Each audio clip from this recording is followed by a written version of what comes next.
KPK telah menyerahkan 2 orang yang terjaring dalam operasi tangkap tangan, OTT, di wilayah Banten ke Kejaksaan Agung, Kejagung, untuk melanjutkan penyidikan.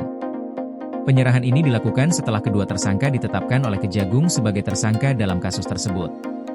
PLT Deputi Penindakan dan Eksekusi KPK, Asep Guntur Rahayu, mengonfirmasi bahwa KPK telah menyerahkan orang yang terjaring OTT beserta barang bukti yang diamankan. Asep menjelaskan bahwa proses penyidikan terhadap kedua tersangka akan dilanjutkan oleh Kejagung, sesuai dengan prosedur hukum yang berlaku. Asep menambahkan bahwa kedua tersangka yang diserahkan ke Kejagung sudah memiliki status sebagai tersangka sebelum penyerahan dilakukan, dan Kejagung telah menerbitkan surat perintah penyidikan untuk kelanjutan proses hukum. Ia juga menekankan bahwa pengusutan lebih lanjut terkait kasus ini akan sepenuhnya dilanjutkan oleh Kejagung. Asep memastikan bahwa KPK akan terus melakukan koordinasi dan mendukung proses hukum di Kejagung hingga kasus ini mendapatkan kepastian hukum.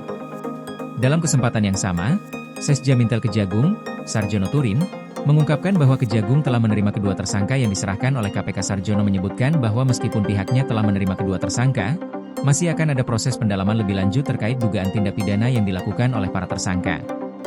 Kejagung berkomitmen untuk melanjutkan penyidikan dengan objektif dan transparan. Sarjono juga menyampaikan bahwa Kejagung telah menetapkan beberapa orang sebagai tersangka dalam perkara ini, termasuk seorang jaksa yang bertugas di Kejati, Banten. Meskipun identitas kedua tersangka yang diserahkan oleh KPK belum diungkap, Sarjono menyebut bahwa salah satunya adalah oknum jaksa yang bekerja di Kejati, Banten. Ia menegaskan bahwa Kejagung juga telah menetapkan sejumlah tersangka lainnya, yang jumlahnya mencapai 3 orang. Namun, ia mengklarifikasi bahwa tidak semua tersangka berasal dari kalangan aparat penegak hukum, melainkan juga melibatkan pihak lain, termasuk swasta.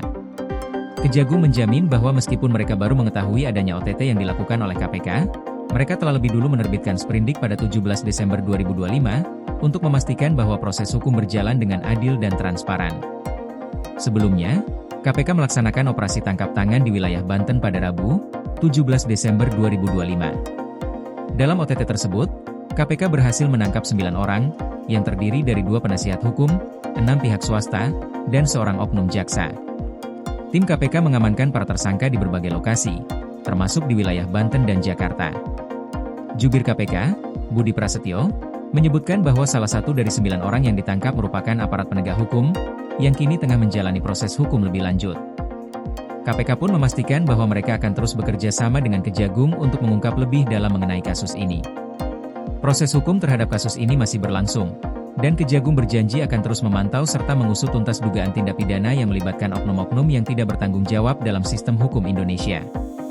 KPK dan Kejagung berkomitmen untuk memastikan bahwa seluruh pelaku yang terlibat dalam kasus ini akan diproses sesuai dengan hukum yang berlaku.